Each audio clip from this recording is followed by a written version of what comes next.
Hey, you're listening to the wrong podcast. Topics today include bait, babble, and borders. Wrong! What's wrong with you? What's wrong with y'all? What's wrong with you? What's wrong with you people? Wrong! You do have to tolerate it. It's my show. Hi, I'm Tim. I'm here to talk about politics, culture, religion, sports, and anything else you're not allowed to talk about in polite company. Issue number 1! Conned. There is this great story I need to tell you about. It's so great. I mean, it's not great for the people involved, but it's great for me and it's great for you. There is this con woman from Jakarta, Indonesia. Indonesia is an archipelago of islands just south of Malaysia. And, it's a third world country. And there is a woman there who is calling Hollywood professionals like photographers and makeup artists and actors. And she is claiming to be various Hollywood bigwigs, like people like Kathleen Kennedy, who now runs Lucasfilms. She was like Steven Spielberg's executive producer on most of his movies. And another woman named Amy Pascal and others. Amy Pascal is the head of Sony Entertainment. Like big name women, big movers and shakers in Hollywood. So this woman in Indonesia, she calls let's go with this one story to start with. She calls this photographer and says, hey, we're starting to scout a movie here. I'm this Hollywood bigwig. I need you. I love your work. I really want to work with you. I'm starting to scout out this location in Indonesia. I need you to fly to Jakarta right away. I'm here. I'm flying there. I'll meet you there. We're going to have some meetings. And you need to bring enough money, like $1,400 for a photography permit that you need to pay to the government, and I'll reimburse you for all your expenses. You fly out business class, first class, whatever, I'll pay for it. You get yourself a hotel, I'll pay for it. Just come out. I don't have time to work things out. You just come and meet me. So this photographer, she flies out to Jakarta, and the bigwig calls and says, all right, there's a taxi picking you up. There's a driver picking you up. He'll bring you to the meeting. Now, traffic in Jakarta is awful. It's just, hours and hours it can take you just to get a few miles. And the photographer the driver drives the photographer all over the city, and they get stuck in traffic. And then the bigwig, this con woman, she calls, and she sounds like an American. She sounds like the real person. She's Indonesian, but she sounds like she has this amazing ability to change not just her accent to mimic a specific country's accent, but she can mimic that person's voice. So she calls, on the cell phone and says, oh, you're late. You missed the meeting. Oh, well, we can't meet today. I had to run off. Pay the driver. I would have paid him when you got here, but you'll just need to pay him when you get back to the hotel. I'll refund you. Let's meet tomorrow at this other place that I'm going to. You be there. And this could go on for like 6 days where, this unsuspecting American is being carted all over Jakarta. And, after like the 5th or 6th day, they finally say, hey, I've had enough of this. I'm going home. And, they've paid. Oh, like one story I read was the photographer was told to give the photography permit money, the $1,400 to the driver, and the driver would give it to the correct government official. And one time somebody did this, and the driver pulled into a gas station and handed it to a guy at the gas station.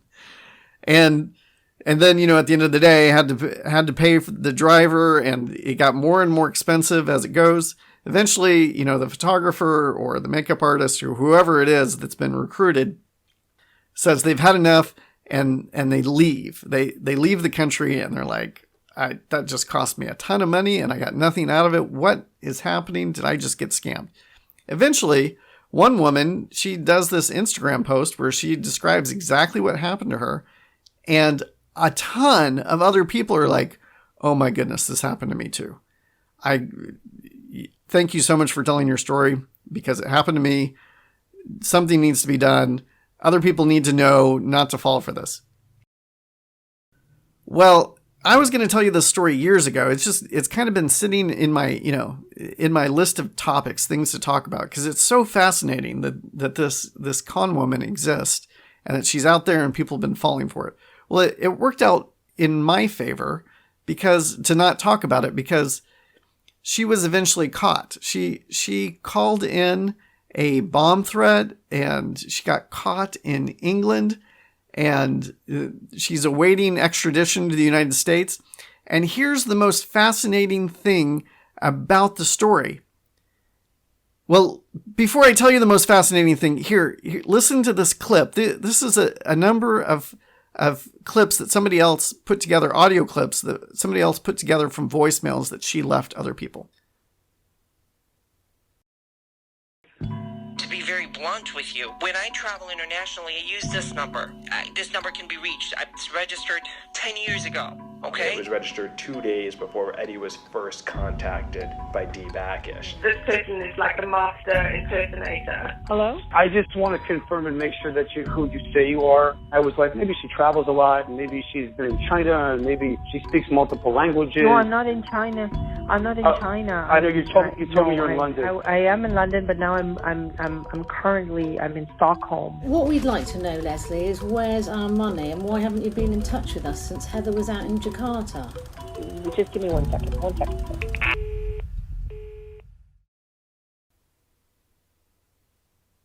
Okay, you can tell that she's able to change her voice. It's super fascinating, right? Well, here's the most fascinating thing about the story. It's not a woman at all. It's a man. And he also impersonated various men, and he could, he called in this bomb threat using like an Iranian accent, and he's been arrested. His name is Hargobin Teleramani. Oh, come on, Tim, you can do this. I'm going to try one more time. You guys are going to root for me if I say this correctly. Hargobin Wrong! Okay. We got it. Ready? Hargobin Tahil Rahmani. Yes. Got it. Wrong! And he is waiting for extradition to the United States.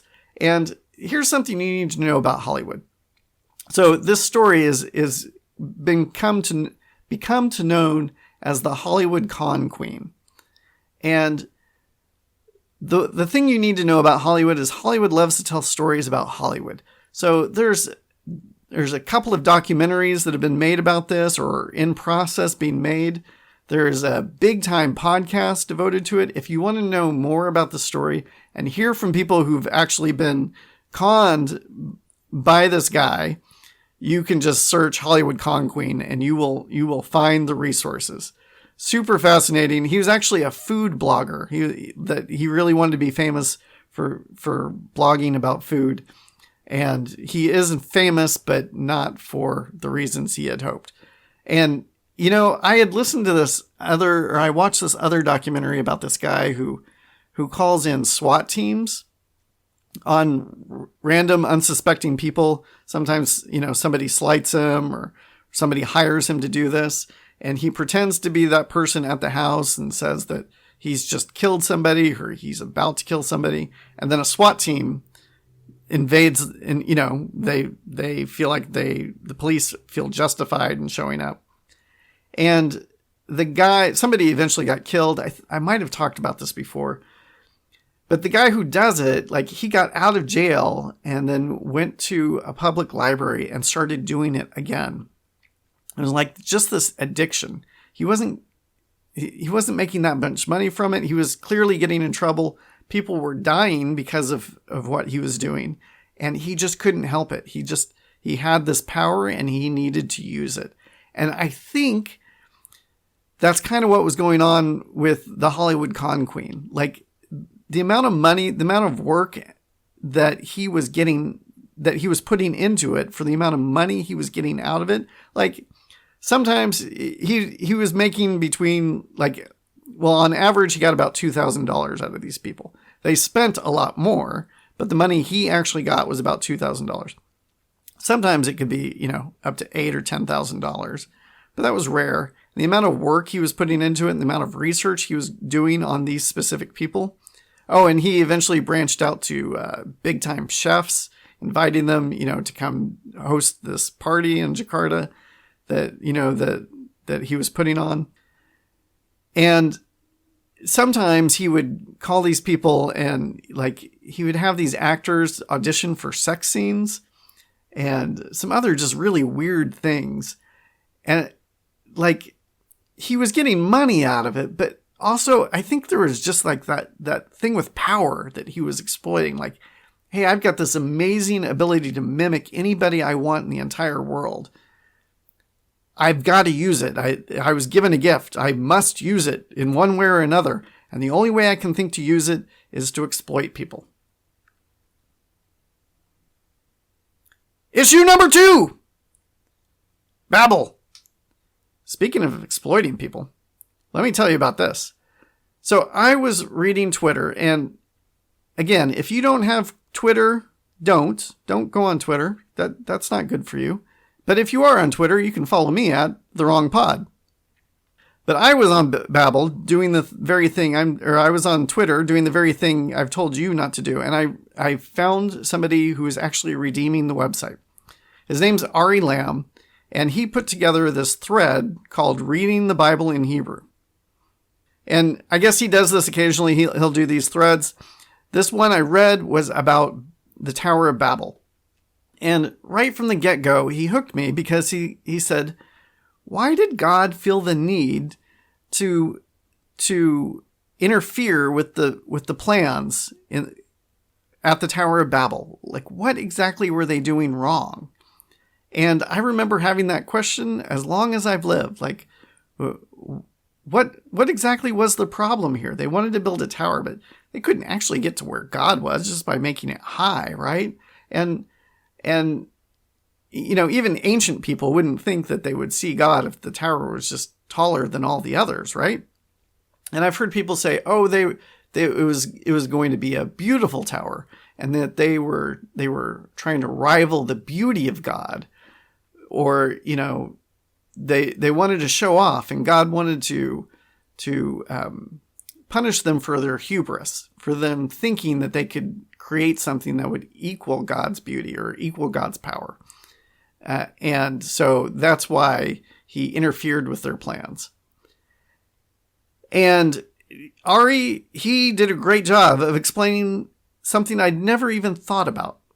First off, he pointed out that in Genesis chapter 10, the chapter describes the sons of Noah, and it says that they went in 3 different directions, and that all of their descendants formed new languages apart from one another. Then, in chapter 11, it starts off and says that there was one language. So what happened? Like, in just a couple of verses, what changed from they spread out into new languages and they spread out to everybody was all together and they had one language? Well, Ari has us focus on verse 11, and just these 5 words in verse 11 he brought to life for me. The words are, "Come, let us make bricks." Now, first off, if you're a student of the Bible and you think about brick making, what comes to mind are the Hebrew slaves in Egypt. They had to make bricks. And in the ancient Near East, if you wanted to make a lot of bricks, you needed slaves to do it. That's how bricks were made. If you needed a lot of them, there was only one way to do it, and that was to enslave people. Second, the word come. They used a very specific Hebrew word to say come. And and you can read this Twitter thread. I will put the link in my show notes so that you can go look into this a little bit deeper if you'd like to. But in every instance where that word come is used, that form of the word come is used, it's always forceful and exploitative. Every time. So when they say, "Come, let us make bricks," they're saying, hey, let's force people to make some bricks. Let's enslave people to make some bricks, to build something big for us. The next thing was that when Moses is pronouncing judgment on the people of Canaan, he calls out that they've got these cities that are fortified up to the heavens, which is exactly what Babel is too, right? Like that's what they were trying to do. Hey, let's make something that's fortified up to the heavens. Let's build something up to the heavens. And all of these cities in Canaan have done that. And the problem isn't that they've built big towers. It's what that phrase means. Now, in the story of Babel, God says they can't be allowed to do this because if they are able to do it, nothing that they propose to do will be impossible for them. Now, Ari points out the word propose here. It is, it's plotting. It's not just, hey, a suggestion. It's like plotting for evil intent. That's what the Hebrew word that was used for propose was. Like, let's do something evil. And the root for this phrase, nothing will be impossible for them, is also the root that's used in the word fortified. So when it says that nothing they propose to do will be impossible for them, it's saying they'll have evil intent and nobody will be able to stop them because they'll have fortified their plans. This structure, these walled cities will be so strong that nobody will be able to stop them from doing evil things to other people or doing evil things to the people inside the city. Because there's walls. You can't get in, you can't get out. So what Ari proposes is that God was interfering with the Tower of Babel because it was the first instance that somebody was trying to build an empire. There were strong people who wanted to exploit weak people, and they were going to build something that exploited those people and gave them even more power to continue their injustices. And so that is why God interfered with them. Oh, the other thing, I almost forgot. So the sons of Noah had been dispersed. And the great fear of the people of Babel was that they would be dispersed. They said, hey, we need to do this so that we don't spread out everywhere. We want to be consolidated. We want to be consolidated so we have power. And so when God interferes with their plans, he's saying, no, you are not allowed to build this kind of empire, and you need to go back to spreading out the way that the sons of Noah were told to do. That's go spread out over the earth. That's what you're supposed to do. Don't consolidate. And so God was redirecting them back to what his intention was for man. Fascinating stuff. Again, if you want to find him on Twitter or read this thread in more depth, find my show notes. Remember, I want to know what's wrong with you. What's wrong with you? If you'd like to submit a question, topic, or tell me how I was wrong, you can email me at listen@thewrongpodcast.com or submit a comment at my website, thewrongpodcast.com. And help me spread the wrong message. If you like what you hear, share it with your friends. Issue number 3, immigrants.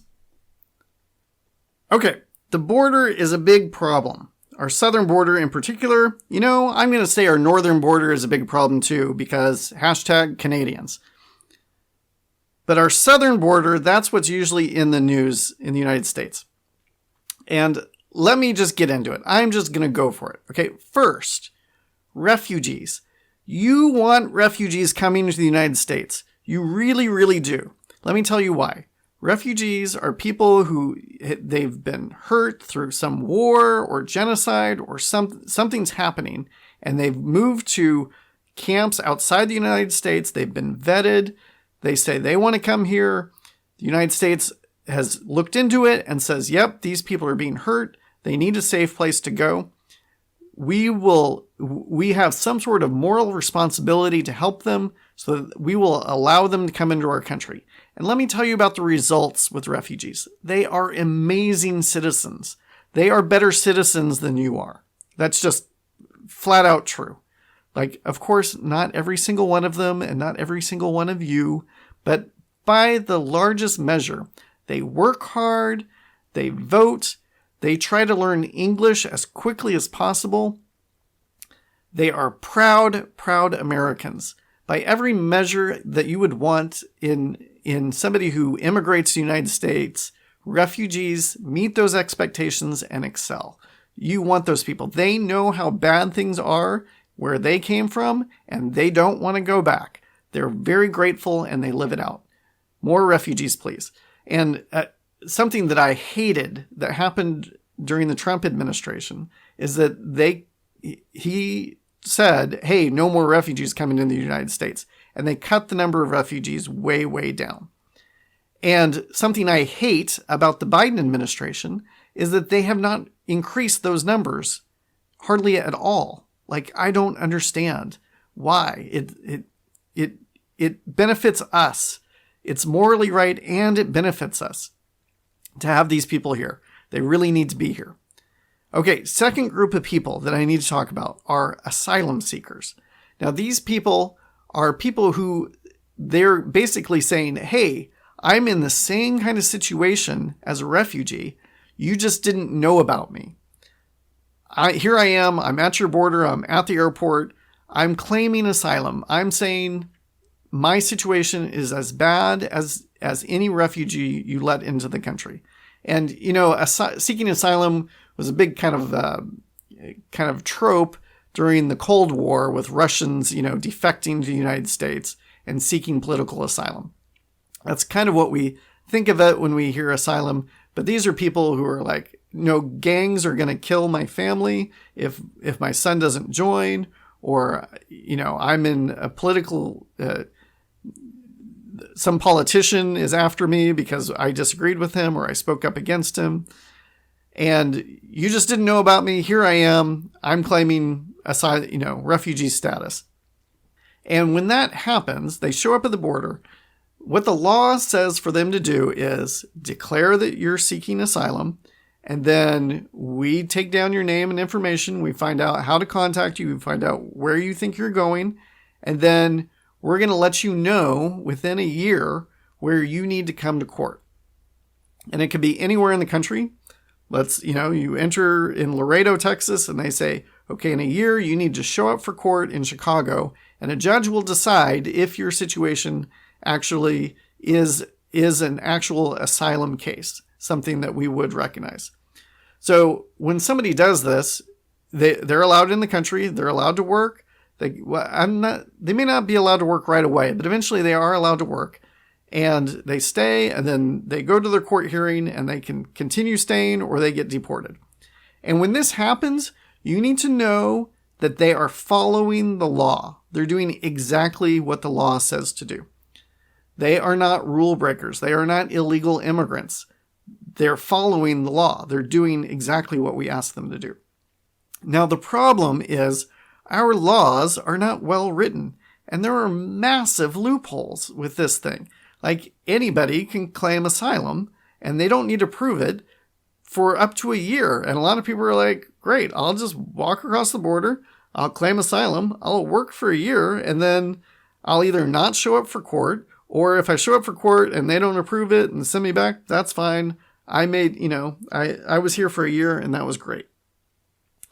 And, the not showing up to court thing, that's probably the biggest loophole. Like, it's super easy not to show up for court. And as long as you keep your nose clean, nobody's ever going to run you down. Nobody's going to come after you. So you get to stay, but you don't have legal status anymore. Now, there is a massive flow of asylum seekers and illegal immigrants coming across our southern border. Across Texas and Arizona and California, a ton of people. We just had the most people ever arrested trying to cross. And that was just the people that were caught. And again, if you're claiming asylum, you're not arrested. You present yourself. You just walk up to the border agent on the road and say, this is what I like to do. You don't get arrested for doing that. But if you try to cross somewhere illegally, you try to jump the fence or cut a hole in the fence or however else you think of a way to cross the border, and they catch you, well, we caught 2 million people coming in the wrong way. And that's the most we've ever had. And the people who live along these borders are saying, hey, this is a problem for us. Like our social services are being overrun both by asylum seekers and by illegal immigrants. There's, they're trespassing across private property. In some cases they're stealing or whatever. The people who live there don't like it and they want some relief. Now let me transition to a different definition. There's something called a sanctuary city. There are cities that are saying, hey, we don't like the country's immigration policies. We think they're unfair to poor people. And we don't like that people are getting deported. And so we are declaring our city to be a sanctuary. And that means we are not going to work with the federal immigration department at all. If they want our police officers to ask people for their immigration status, we aren't going to. And if we have somebody in our jails that isn't legally here, we're not going to tell immigration about it. And you know what? That is fine. Enforcing immigration policy is not the job of your local police department. And if they don't want to prioritize that, if they don't want to put any resources to it, I don't think they're actually doing anything illegal or immoral. We all have to make choices about where we put our resources. I think, and the sanctuary laws might be different in different places, but in my mind, if you've got a felon, you've got a guy who's raped someone, and he's illegal, you should probably say, hey, you know what? This is not the kind of guy that we want to release back into our population. Hey, this guy has stolen 5 cars. Maybe not, like he served his time and now he's getting out. Maybe we don't want him here anymore. Maybe the immigration department could help us with this problem. And, I think the sanctuary laws are different in different cities and different states. But in my mind, it should not apply to felons. If I'm writing the laws and I'm telling my police department what to do, I'd say, if you've got a felon, you go ahead and do us a favor. Call the immigration department. We will all appreciate that. So the people running the states, particularly Governor Abbott of Texas, he's like, hey, my state's being overrun with all of these asylum seekers and illegal immigrants. I'm going to show everybody else who thinks they're so hoity-toity for declaring themselves sanctuary cities, but don't actually have the problem that comes with all of these illegal immigrants. I'm going to show them. I'm going to start sending illegal immigrants to them. I'm going to start sending these asylum seekers to them. And then they can show that they're not just, what's the term when you want to show off your morality, but you don't actually have to do anything about it? Oh, it's like a Facebook term. Virtue signaling. I don't know why it took me so long to come up with virtue signaling, but Governor Abbott is saying, hey, all these sanctuary cities, you're just a bunch of virtue signalists, and I'm going to make you prove it. So here you go. Here's the people. And, in principle, I agree with what he's doing. Like, there's no reason we should say, hey, Texas, sorry, you've got to cope with it. You happen to be on the southern border. If you didn't like it, you should just move your state. Like, no, this is an us problem. They're coming to the United States, and it's not right for Texas to have to bear the total burden of it. And if we're not going to give them federal resources, or we're not going to close the border to help them with the problem, then yeah, we should spread out the problem. And, it's not good to have this kind of, forgive the term underclass, but a non-legally recognized class of people.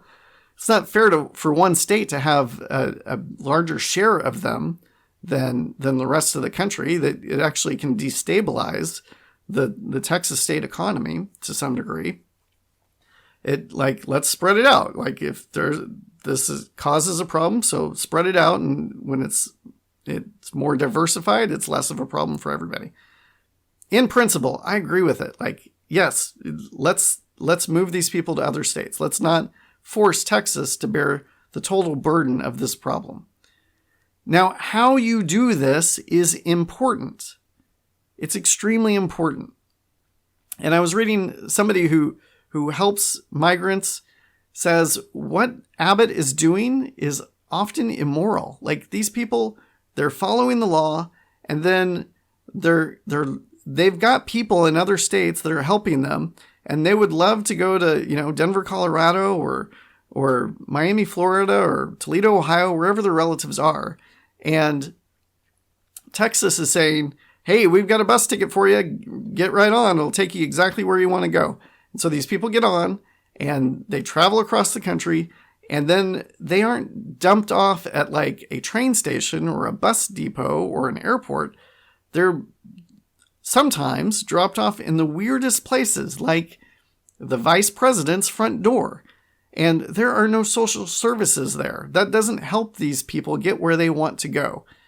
They're being used to make a political statement, and it's hurting them. Like they were going to go somewhere else. Like, just show them where the local bus station is, and they'll go there. Or take them, by all means, send them to New York, but drop them off in front of the social services department. Drop them off where they can get help, not where they're foreigners with very little money and no experience and no knowledge of how to get the help they need. So that takes us to Ron DeSantis, who made really big news last week. Really, really big news. And I keep seeing funny memes all across social media about it, of people so happy for what Ron DeSantis has done. And I've got to say, no, what he did was gross. And you should not think it's funny. So DeSantis is the governor of Florida. And I've mentioned him before. He seems to be really into culture fighting. He loves the culture wars.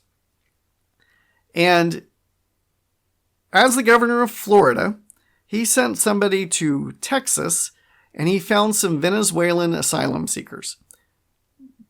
Venezuela is falling apart because of socialism. We like to point that out to people a lot, right? If you hate socialism, Venezuela's like the place to point to and say, see, it doesn't work. And so if people are leaving there and coming here for a better economic system, we want to say, like, yes, see, we want them to tell their stories. We want to help them. Well, DeSantis has somebody go to Texas, find some Venezuelans, and tell them, hey, we've got this great place for you to go in Massachusetts called Martha's Vineyard. They may not have even told them exactly where they're going. I don't think they did. They just said, hey, we're going to send you to these people who really want to help you. They say they want to help you. There's a surprise waiting for you when you get there. They'll give you everything you need when you get there. So 50 of them, they're not forced to go. They agree to go. So it's not kidnapping, but still it's gross, and they lied to them. They send these 50 people to Martha's Vineyard, and then they don't tell anybody in Martha's Vineyard that they're coming. They just show up, and they said, like, they were expecting help. They were told help would be there when they got there, and there was none. Nobody knew they were coming, and they weren't ready for them. Well, the people in Martha's Vineyard, it appears they've done their best to actually fix the situation as quickly as possible. And yes, they called in the National Guard, but it's not like they called in the National Guard to round all these people up. They called them in because they needed help. They needed the manpower. They needed bodies to help these people get to where they needed to go, to set up some sort of system to assist them. And, there's some places where they're calling in National Guards people to be substitute teachers. Like, there's a manpower shortage across the country. And they use the National Guard as social servants in this situation. And they eventually got everybody going where they needed to go, and, got them food, found some short-term housing for them, and moved them on to wherever they actually intended to be. And what I hate about this story is that, hear me say it first, I think DeSantis is making a very good political point. I agree with his politics on it. But the ends don't justify the means. What he's done is he's turned these people into props for a prank that he wanted to play on the rich liberals in Martha's Vineyard. And, you know, I love a good prank. Go for it. Good for you if you want to run a prank, you know, like call up Johnny Knoxville. Pranks are hilarious. But when you use people, particularly when you use vulnerable people who didn't agree to the prank and didn't know that they were going to be part of a prank, and you're actually like hurting them, you're delaying them from getting to somewhere they want to be and where they can actually get help, that is just gross. Like, that's not the way to do it. That's not the way to win the politics. And DeSantis, he's winning politically. He won the battle politically, but he lost it morally. And yeah, I just wish that there would be a better, I wish he and us, we would find a better way to fight these wars, to talk about our politics, to get solutions found. This isn't the way to do it. Okay, I'm not just going to complain about how he or other people have chosen to do it. Let me give you some recommendations. Here's what I think will fix the immigration policies in the United States. The first thing is close the border. It's reasonable for us to say who can and who cannot come into our country. We are not being immoral to close the border. In fact, we are honoring the people who want to follow the rules, who want to come the right way. Close the border. Second, let's increase immigration. These people want to come, and they want to come because there's jobs here. That means, you know, like they don't come, well, they have come and left when there are depressions, you know, like in 2008, a lot of people returned to Mexico because there wasn't work here anymore. Right now, they want to come and they're staying because they've got work. So that means we've got something for them to do when they get here. So let's close the border and increase legal immigration. I don't know what the number is. Whatever the number is, let's have them come in. Right now, we have a major retirement. You know, they say it's like the Great Resignation, but it's not the Great Resignation. It was the Great Retirement. All the baby boomers are leaving the job force. So part of what's causing inflation is the lack of people available. Jobs that used to get paid $7 an hour are now getting paid $15 to $16 an hour without a high school diploma. And that's just because they need people. They need to incentivize people. So let's bring some people in. That fixes two issues. Close the border, bring in more immigrants. Third, deport felons.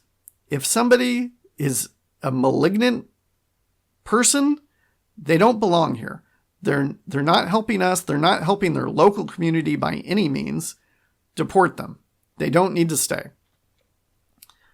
Fourth, these asylum trials, when people show up at the border and say, hey, I'm declaring asylum, those trials need to happen immediately. Like, put the resources into it, hire more judges, build out the system so that we can hear them within a couple of weeks. You know, we can build facilities or whatever necessary to keep them until their trial can happen, but make it happen quickly. That way we know right away, hey, do you belong here or you don't belong here?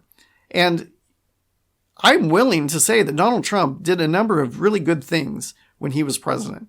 One of the things I actually liked was he saw this loophole with the asylum process, and he said, hey, from now on, if you're not from Mexico and you're claiming asylum, then you need to stay in Mexico until we figure it out, until we figure out that this is legitimate.